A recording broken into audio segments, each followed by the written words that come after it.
and welcome back to the Substance Global podcast. I'm Ollie Dyson. Please welcome Bryony Brake and Erin Mullis. Together, we make up the Substance Global podcast team. Gone, but not forgotten, and now we're back.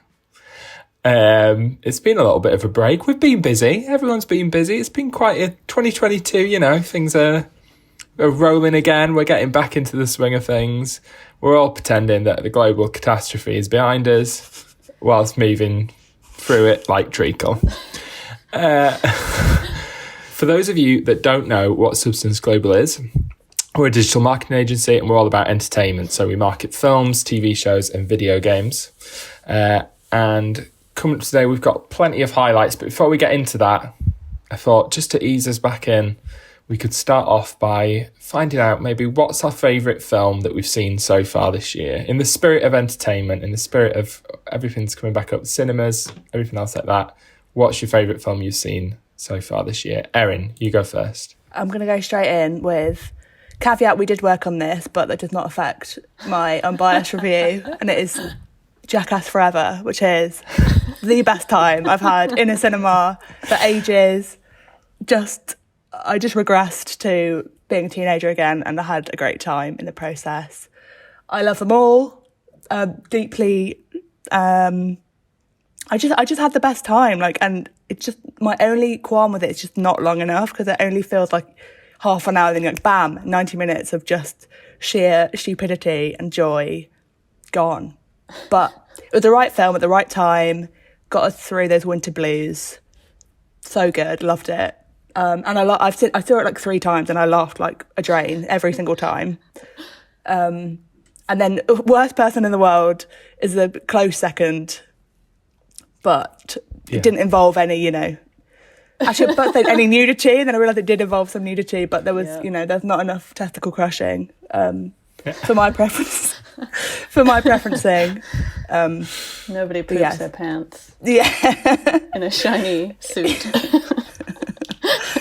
And Bryony, you've got a lot to beat there. I feel like that was a great choice from Erin. It was. As soon as you said that you'd worked on it, I was like, she's going to say Jackass Forever. To be fair, we have spoken about Jackass Forever pretty much every time we've been in person in the last 3 months. So a fair call. Well, I panicked and I looked at my letterboxd, and the only 5 stars I've given to anything so far this year was Belfast, which I really liked. I thought it was great. Had a nice little cry at the end. We love a little picture house cry with a glass of wine. Just thought it was really, really good. Coda was really good, but I don't know if that counts as this year. Yeah, I think Coda technically was August last year, but... Well, I only saw it in February, so... Yeah, I mean, Belfast. You said Belfast. Commit to Belfast. Don't leave Sir Ken in the dust. Kenny B. Yeah. Well, what diverse picks we've had so far, and now I feel like What we need now is the crossover. We need the hybrid of... We need Judi Dench and Kenneth Branagh to join the Jackass crew, because I would watch Jackass that. 4.5. Yeah. Put them in there. Judi Dench has it in her, I reckon. I do. I reckon there's a TikTok channel with Judi doing pranks on people that is destined to be made. Yeah. Her grandson that posts her all the time. He should pivot into Judi pranks. Yeah. I'd watch it. And call it Judi pranks as well. I'd take that name. Yeah. Yeah. But, nailed it. I think my pick, purely on, if I was going on sheer stats, and I think I vaguely remember, Erin, you hating this film, so this is going to be interesting. But I saw The Batman 3 times, and I really loved it every time. I loved the emo vibes. I just really, really enjoyed it. But I know you didn't, Erin. It had lots of great stuff in it. I'm not disputing it had lots of great stuff about it, but it wasn't for me personally. But we're a broad church here. We cover a lot of ground, so there's room for all of us. There's room at the inn for all of us. There is. So we've got the prank film, we've got the black and white period piece, period movie. And then I feel like I've gone for the basic bitch superhero film. But I feel like the Batman was doing something a little different. It's got its own little vibe going on. There's something going on there. So I figured you'd pick that or Scream. Yeah. I mean, obviously, also loved Scream. very much. But Scream January or was it December? It was January, man. Was it January, January? I think, Oh my yeah. gosh, it feels like A lifetime that ago. feels, Several Yeah. years ago, yeah. yeah. So there's three picks for people to go for off. So if you've not seen them yet, Jackass Forever, Belfast, and The Batman. And I think all of them are perhaps now available to watch at home. Oh, yeah. Digital or demand. They are. But obviously, if you can see them in cinema, go for it. So coming up today on the usual slate of things that we're trying to catch up on is the latest social news and some of our favourite activations. So we've got Instagram that's updating their algorithm again for the latest time. They love to keep us on our toes.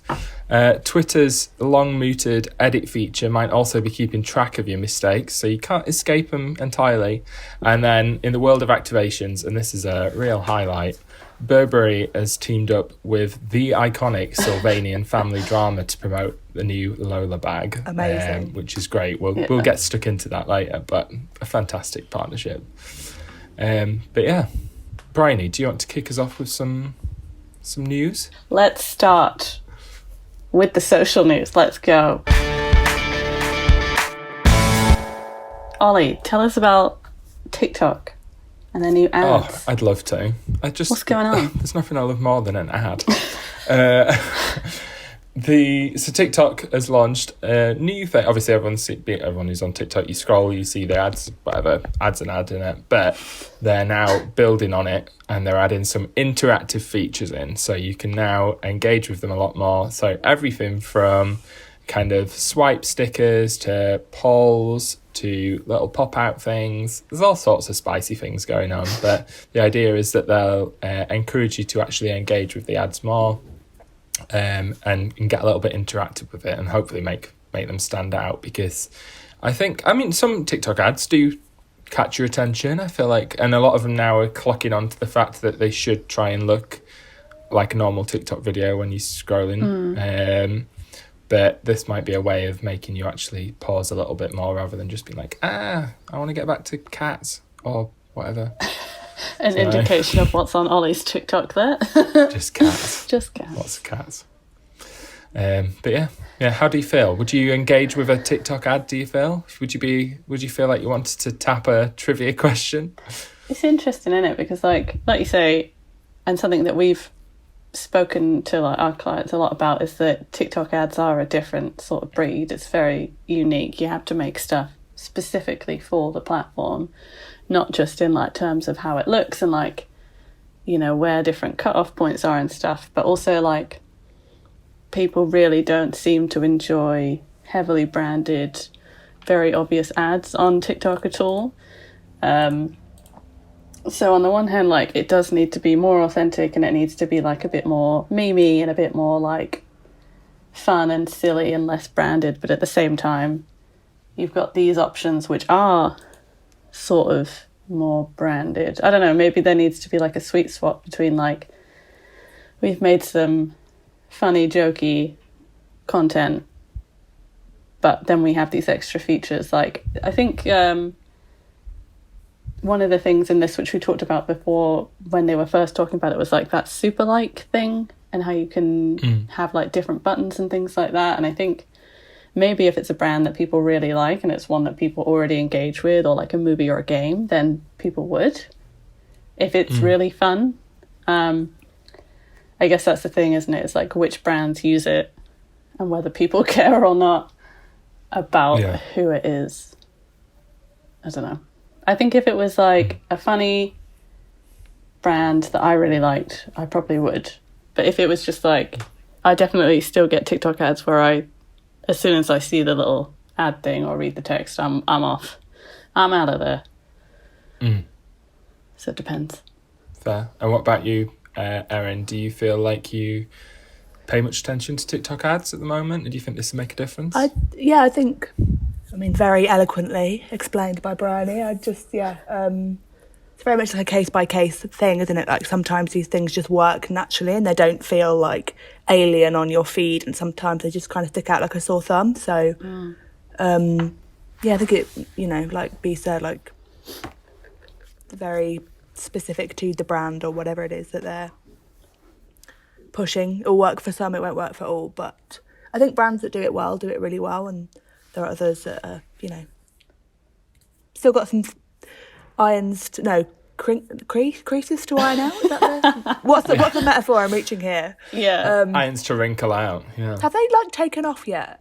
I don't spend that much time on TikTok because I have no self-control, so I have to either be on it or off it.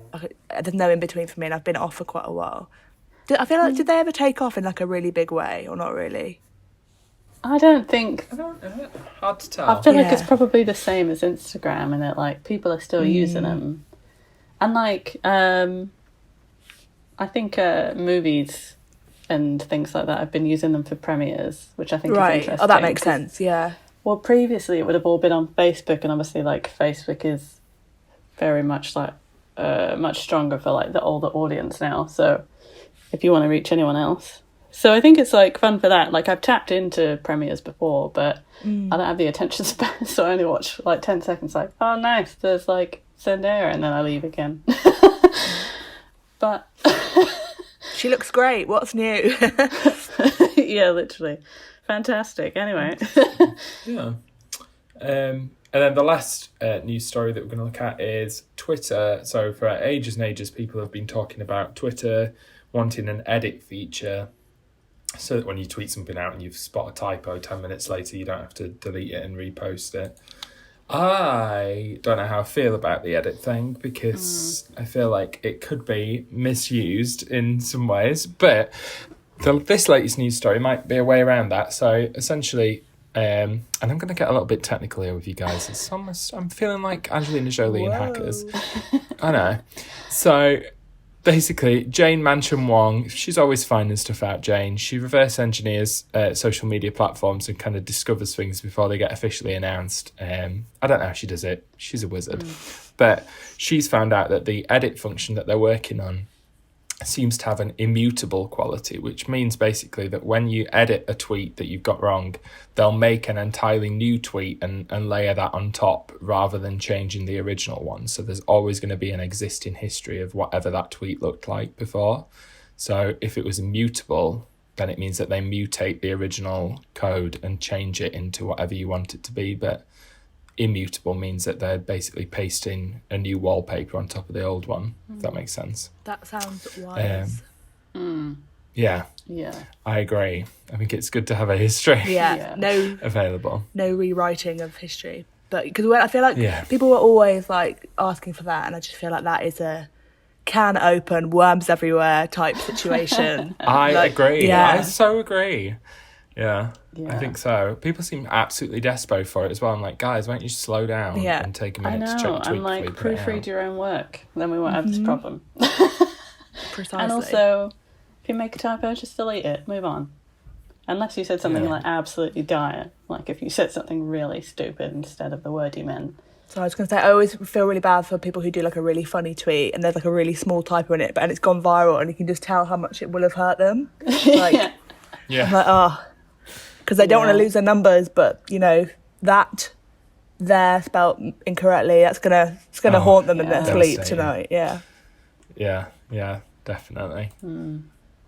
Tragic, but there we go. Hopefully that's a way of maintaining some semblance of I don't know, responsibility for people. Agreed. Well, that was this week in social. And now that means we're on to the Substance Social Speed Round, the return of a legend, I might say. It's been a while since we've done this, but this is basically a section where I'm going to give some really quick summaries of various other social stories, and then Bryony and Erin are going to summarise their reactions with... Sometimes we do it with a word, sometimes we do it with an emoji.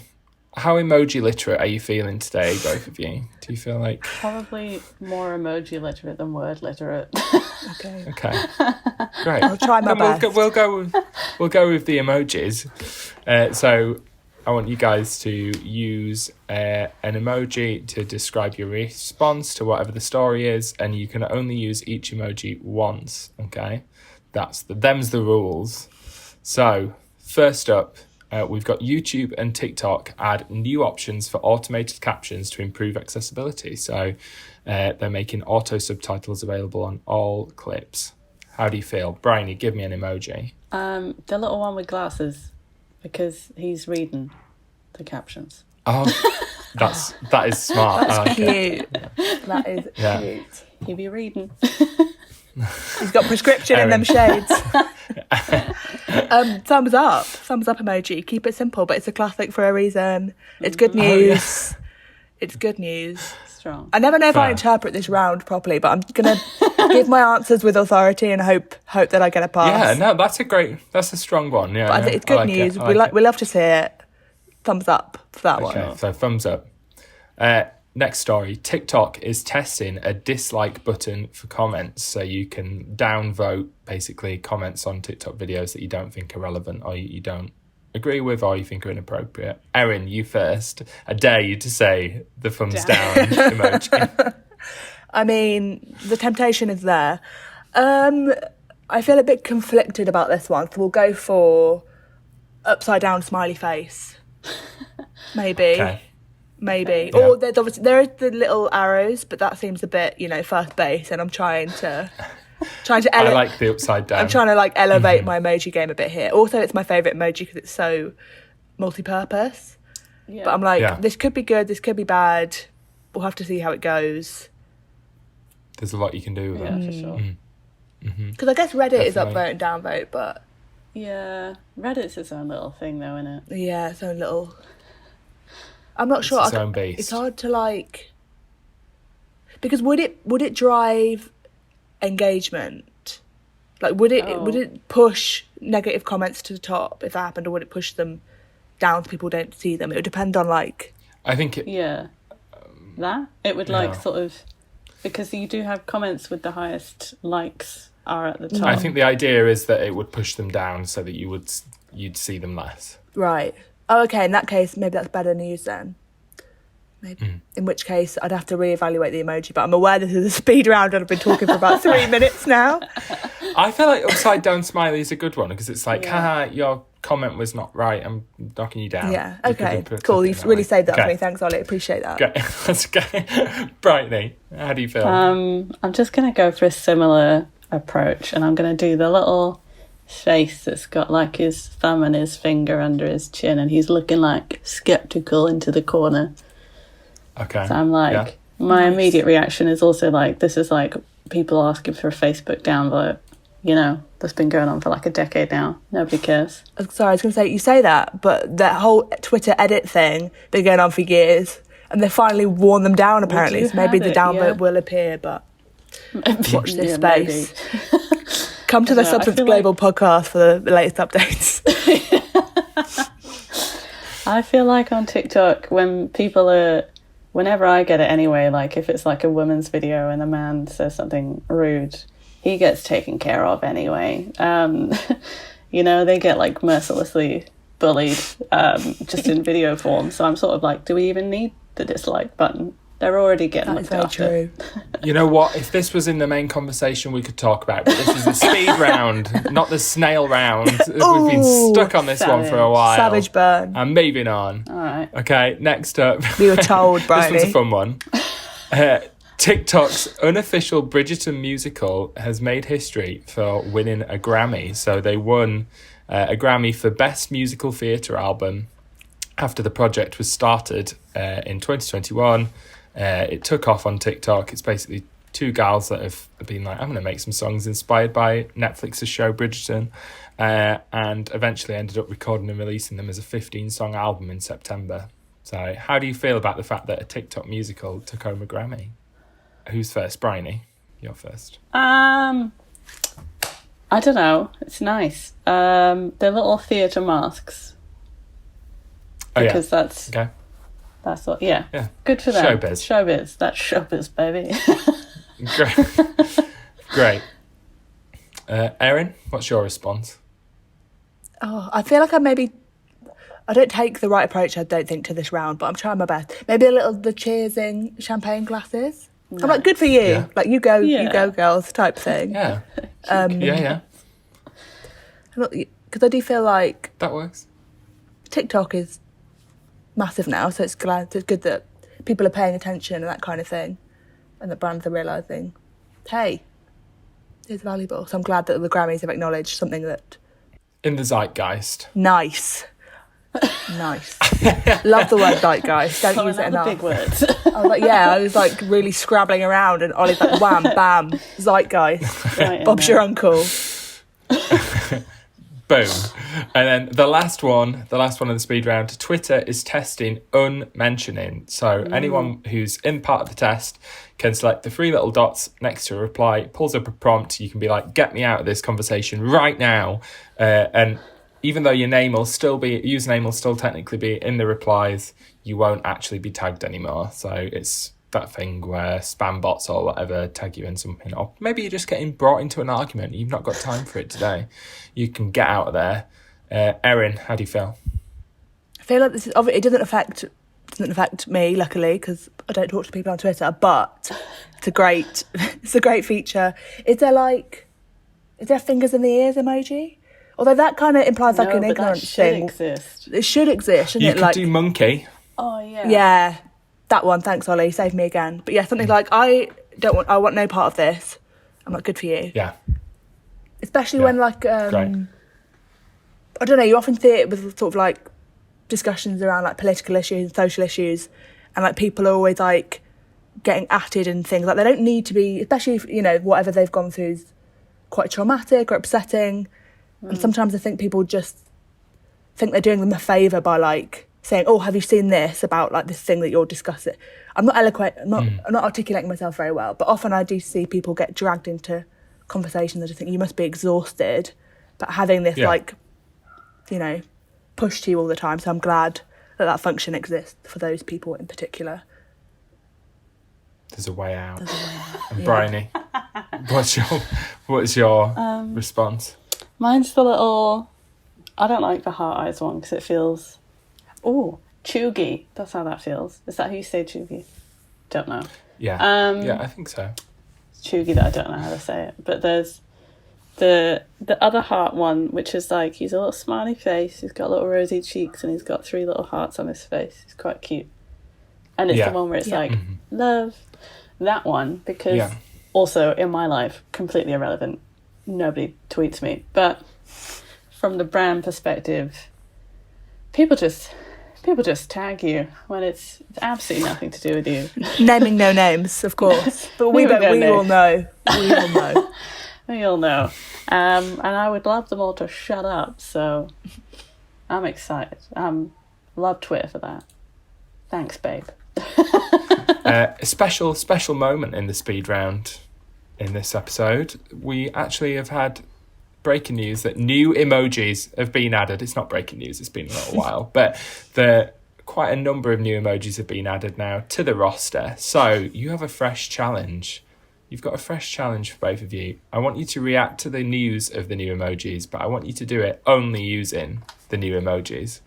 And there's a real kind of mixed bag of new additions. We've got like a melting smiley, a really happy smiley, like an invisible smiley, loads of various hands, princesses, love hearts hands, kidney beans, some form of goblin, and an X-ray.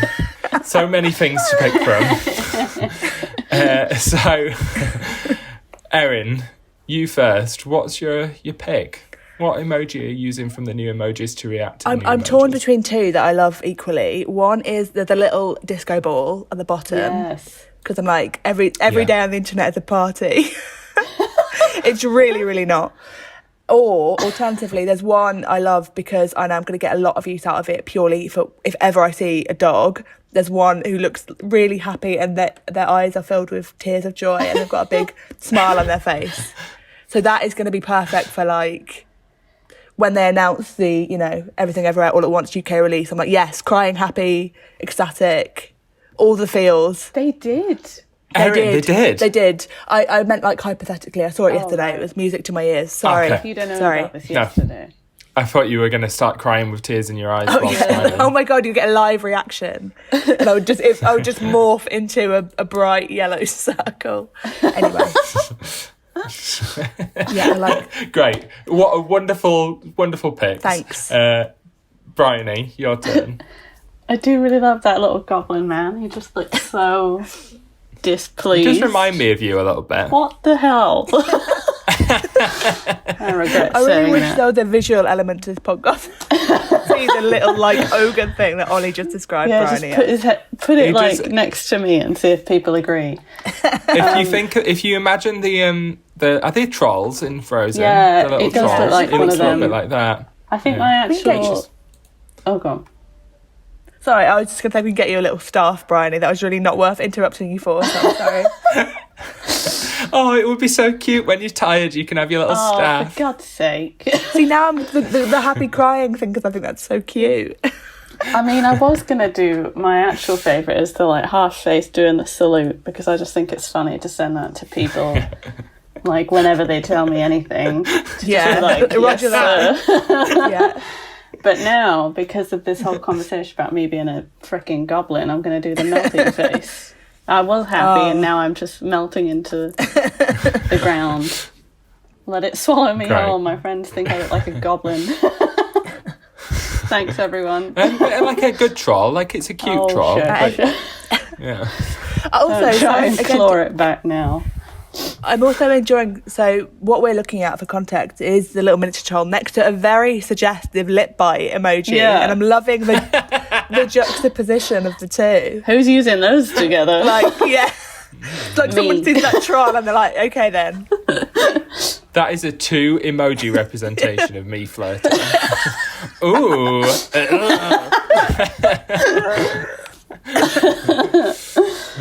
Oh, Oh, beautiful. great. Thank you. Thanks both. That is the end of the speed round. If I'm going to pick a winner, it's hard. You both came in with different approaches. We're but both I think equally I'm slow.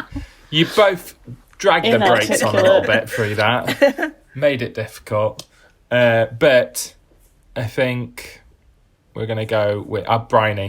In my gut, I feel like you took it. That's valid. That's Yay. valid. No Thank complaints you. from me. I mean, No special offense, Erin. special mention. None Erin taken. came up with a new emoji. Yes, one that didn't exist. Dead. Fingers in your ears emoji. I would like You that. heard I it would here use that a first. lot. I Like, would use that. la, Like la, if la, somebody la, la. said something and you were like, I don't want to, I'm not Yeah. taking this in, I'm not listening. I'd Yeah, love it. All right. yeah, it would. Okay, so now let's do the top activations of the week. So these are all the digital activities we've seen from entertainment brands that we think are worthy of a little bit of spotlight. This first one actually isn't an entertainment brand, so I am immediately going back on what I've just said, but it's great, so we're going to talk about it anyway. You are probably familiar with the designer brand Burberry, and you might also be familiar with the children's toy / doll Sylvanian families, the little sort of fluffy bunnies and whatever. Who might not be familiar with the Sylvanian family drama TikTok account. This, I mean, you two definitely will be, but it's entirely our sense of humour. If you're not familiar, it's a TikTok account that's become viral. It's got a huge following. Basically, they just like create little scenarios with the Sylvanian family characters. So it'll just be like, they're just like setting them up and putting text over it of what the like bunnies are saying to each other. But it's like a episode of Hollyoaks, but on crack. It's like these Sylvanian characters are killing each other, they're cheating on each other. It's high drama stuff. So good. It's so good. And I was just so impressed. So I was scrolling through the other day and I got this ad. Well, no, first I got an ad from their account just in the organic feed from Sylvanian Drama. And it was a whole little episode as usual, but it was to show off Burberry's new Lola bag. And they even had like a tiny little Burberry Lola bag and the like Burberry, like logo. And it was like a little mystery of all these bunnies trying to steal a bag. And I went into the comments and everyone was like, is this real? Like, oh my God, I can't believe this. Is this actually an ad for Burberry? Like, that's insane. And then later on that evening, I got like an actual in-feed ad from Burberry again. And it seems like they've done like a few different storylines, which is even better. But yeah, Sylvanian drama. Yeah. All for a Burberry I saw the bag. one that ended with the rabbit being thrown out the window. that was that I saw. They are phenomenal. I just like how did somebody say, somebody went into the Burberry head offices one day and was like, have you heard of the Sylvanian drama TikTok account? Hear me out. Yes. Let's make him a What tiny great bag. thing. Do you think, is it part of the thing of like, because Francis Bourgeois did the Gucci thing. another fashion Gucci, yeah, it was Gucci, wasn't it? Yeah, and that's another example of a high fashion brand being very online. Yeah, Yeah. down with the kids. It is interesting watching because, like, I feel like I get a lot of TikTok ads for like designers or like high end things, and a lot of them I just find as irritating as I find their other ads. Like they're very, like like too trendy and like too edgy, and I'm Yeah. like, it's not for me. I don't care. And I feel like they're definitely picking younger and more relevant ambassadors, like even like Ralph Lauren, who I would consider to be like a bit more sort of stuffy, and like the jumpers and stuff have Anthony Ramos from Yeah. West Side. Is he? No. What's the other one? In the Heights? In the Heights. Thank you. Because I keep watching Taskmaster, so I get that goddamn advert every half an hour each night. And I'm always like, oh, that's interesting that like they picked him because he's like younger and cooler. But this is probably the most successful one I've seen. Like the Francis Bourgeois one, I think was nice because I was like, oh, cute, like big deal for him. Whereas this one, I'm like, Burberry are just like, lols, just go in for the bants. Yeah. Yeah. Which Also, is bold. I can't wait for this to finish recording so I can go and watch them immediately. And I need to see this little mini. That's just genius that they've even got a little mini Right. version in. Because I don't want to go on too much of a tangent here, but I don't know if either of you are familiar with. I've forgotten the name of it now. There's a new show on Channel 4 that Sandy Toksvig hosts, where it's kind of like a bake-off format, and they make little miniature versions of things for dolls' God. houses. It's incredible. I went home for a few days, and naturally, me and my mum watched like 5. It's amazing. Anyway, so now I'm really obsessed with mini versions of things. So I need to see the mini Lola bag. But I agree in terms of that is how brands should be working with social platforms and not like bending them to their will completely, but like working with them on like we know this content as well. So rather than sort of add elements to that to what we would make as a brand, the more like how can we add elements, sprinkles of our brand to your content that we know does really well. But yeah, it's great. I can't wait to see it. Yeah. It's also like clear that they gave the Sylvanian account like freedom and were like, make your own like usual episode and your usual sort of comedy and sketch. Like it doesn't feel like they had to sort of like tone it down or like change it or add any other elements in. Like it's still very much their own content. They've just added this in, which I always think is like such a key thing in like good ad content, especially with creators, like if it feels like the rest of their content, because it's not a horribly obvious ad, which I always think is better. Yeah. Agreed. Yeah. And I believe you were talking about the Great Big Tiny Design Oh Challenge yes. there. And Thank so you, shout Ollie, out and to thank that. you, producer Ben. It's great television. Great television. We need a lot of help today. We need intervention. And then next up is another example, well, sort of someone or a brand taking something that exists out there on the internet and then seamlessly segueing into it. So I don't know if you've seen on Twitter, but there is a account which has been photoshopping Paddington Bear into various films for a huge amount of time at this point. But it's basically a guy that's photoshopping Paddington into different films every day until he forgets. So a minor spoiler for The Unbearable Weight of Massive Talent here, but there is a scene in it in which Nicolas Cage, playing Nicolas Cage, appraises Paddington 2 as one of the best films of all time. So Lionsgate reached out to Jason Chow, who I think it's Chow, it might be Chu, I'm not sure. Jason, if you're out there, I'm sorry for however I'm pronouncing your name, but you do a great job photoshopping Paddington. They sent that scene to Jason so he could share it, obviously knowing that people who follow his account and follow his Paddington photoshops must be a fan of everyone's favourite little marmalade-loving bear. And he shared it. So, and it is it's like a fun scene. It got a lot of laughs in when I saw the film this week. It was it got a good response. So I feel like it played well on the Paddington Twitter sphere. I've seen the clip like do the rounds on Twitter. I didn't see that they'd posted it, but again, I think that's a really good natural segue. And yeah, it's one of the best accounts on Twitter. Like, and also like the actual photoshopping is so good. It's not like this really. It's taken so long. But yeah, great account, great collaboration, and also they were quite right to celebrate the film because someone name me a better film right now, and I bet you can't. So No. It's true. It's true. Yeah. And I like purely on the strength of the Paddington 2 mentions, I told two of my friends to go and see it who are massive Paddington 2 fans. I was like, for nothing else, go and see this film for reasons that I can't tell you, but you'll enjoy. But also worthy mention to other accounts tweeting photoshopped versions of things on a daily basis. There's a great one that's photoshopping Leatherface from the Texas Chainsaw Massacre into old black and white photos. God. Which is doing a great work. And then there's another one that's filling a field of sunflowers with different characters, slowly but surely. Anyway, that's that one.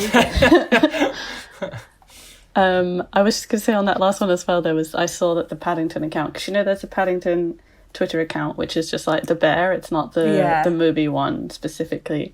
They are so cute. They always tweet things like, what a lovely day, me and Mrs. Brown are going to make marmalade, and I'm always like, beautiful. But they replied as well and were like, Mr. Pascal, like, do you like marmalade as well? And I was like, nice.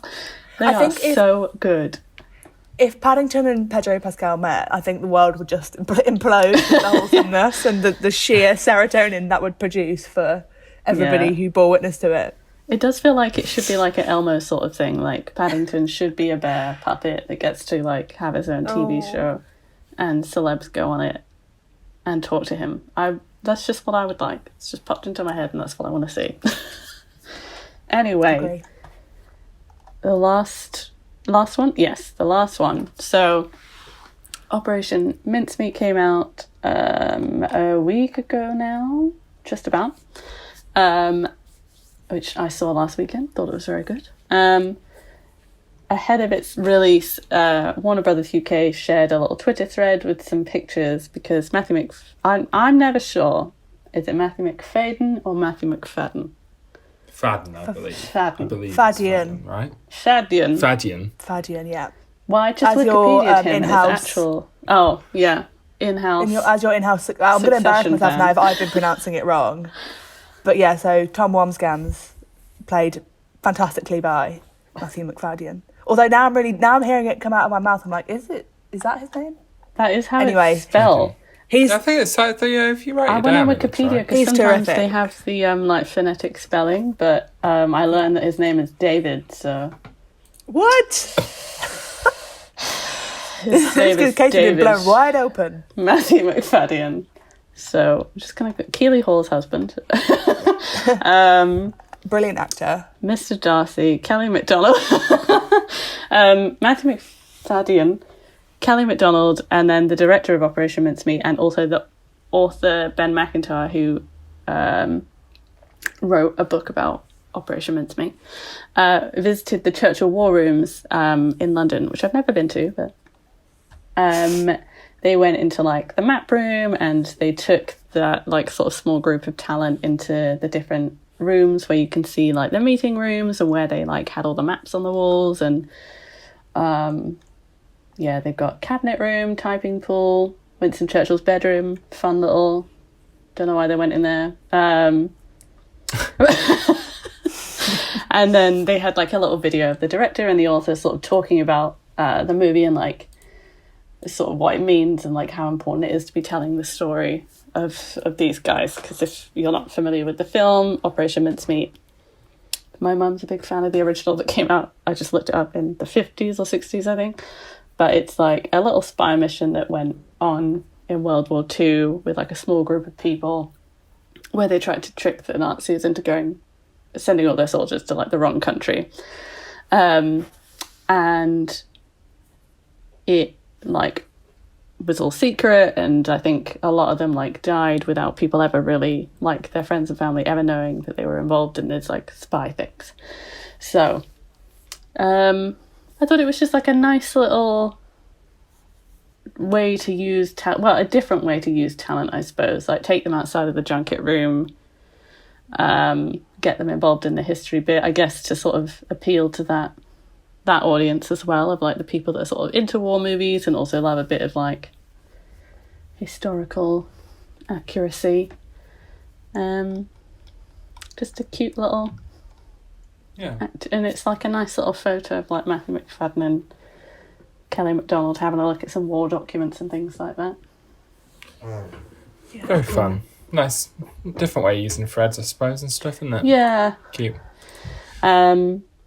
But that's that. That's this week's social activations. Fantastic. Thank you both. Thank you, Bryony and Erin. And thanks everyone who's listened in today. We will see you next time, hopefully, for some more from the Substance Global podcast. And remember to hit subscribe so you can keep getting little notifications when we upload something new.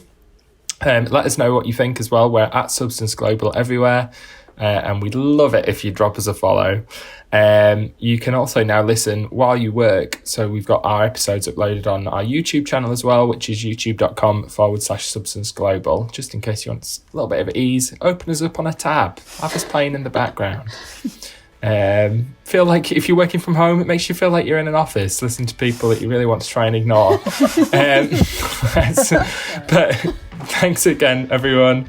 Bye. Bye. Bye.